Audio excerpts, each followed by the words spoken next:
Suri super speciality হাসপাতালে চিকিৎসার গাফিলতিতে আদিবাসী মহিলার মৃত্যুর অভিযোগে চাঞ্চল্য। বীরভূম জেলার সিউড়ি সুপার স্পেশালিটি হাসপাতাল ঘিরে ফের উঠল চিকিৎসা গাফিলতির অভিযোগ।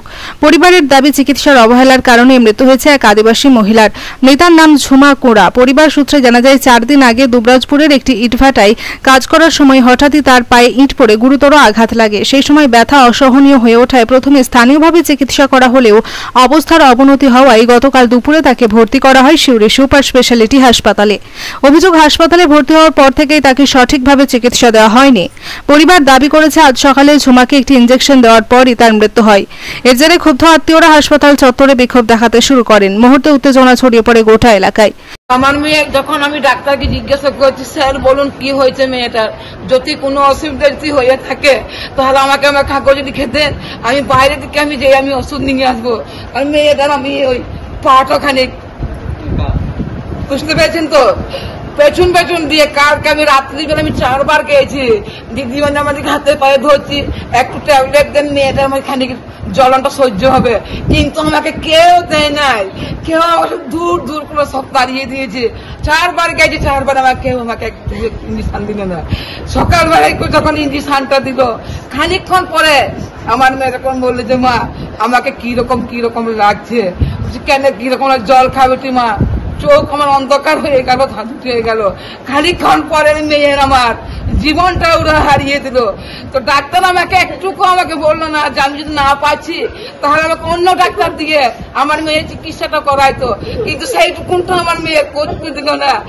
সারাদিনের মধ্যে একবারও ডাক্তার চিকিৎসা করতে দেখতে হইল না, যে রুগী কি হয়েছে না হয়েছে কিছুই নাই। তাহলে আমার মেয়েটার বিনা চিকিৎসাতে আজকে মেয়েটার জীবনটা ডাক্তার বাবু নিয়ে নিল। মৃতার পরিবার কর্তৃপক্ষের গাফিলতিকেই দায়ী করে ক্ষোভ প্রকাশ করেছে। তাদের অভিযোগ, শুরু থেকে ঝুমার সঠিক চিকিৎসার দিকে হাসপাতাল উদাসীন ছিল। অন্যদিকে হাসপাতালের সুপার জানিয়েছেন, অভিযোগের বিষয়টি গুরুত্ব সহকারে দেখা হচ্ছে, ঘটনার তদন্ত শুরু হয়েছে এবং মৃতদেহ ময়নাতদন্তে পাঠানো হবে। প্রাথমিকভাবে হাসপাতাল কর্তৃপক্ষ কোনো গাফিলতির কথা অস্বীকার করলেও মৃত্যুর ঘটনাকে কেন্দ্র করে জনমনে ক্ষোভ এবং আতঙ্ক ছড়িয়ে পড়েছে। পায়ের একটা ইনফেকশন নিয়ে এসেছিলেন মহিলা, এবং তারপরে একটা ইনজেকশন দেওয়ার পরে উনি ছটফট করতে করতে মারা গেছেন। হ্যাঁ, এরকম একটা অভিযোগ আমরা পেয়েছি এবং সুপারের সঙ্গে দেখা করলাম। সফিদাও ছিলেন এবং আমরা সবাই মিলে ছিলাম, ওখানকার পরিবারও ছিল, আদিবাসী পরিবারও ছিল।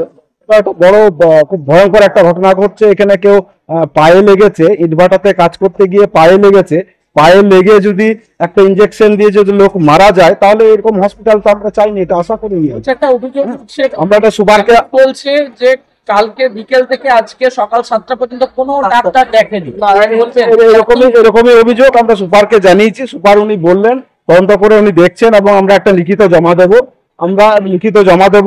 আমরা আইনের মাধ্যমে লড়াই করব। যদি এটা আইনের মধ্যে লড়াই যদি না পাই, তাহলে আমরা নিশ্চয়ই এটা পরবর্তী ক্ষেত্রে বড় আন্দোলনে আমরা যাব।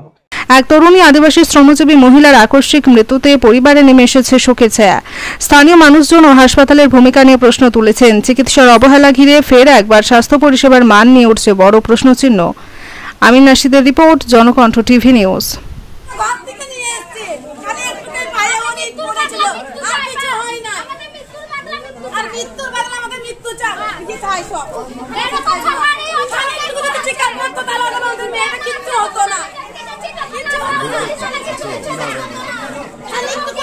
আপনার জেলার সবশেষ খবর পেতে চোখ রাখুন জনকণ্ঠ টিভির ফেসবুক পেজে এবং ফলো বাটনে ক্লিক করুন।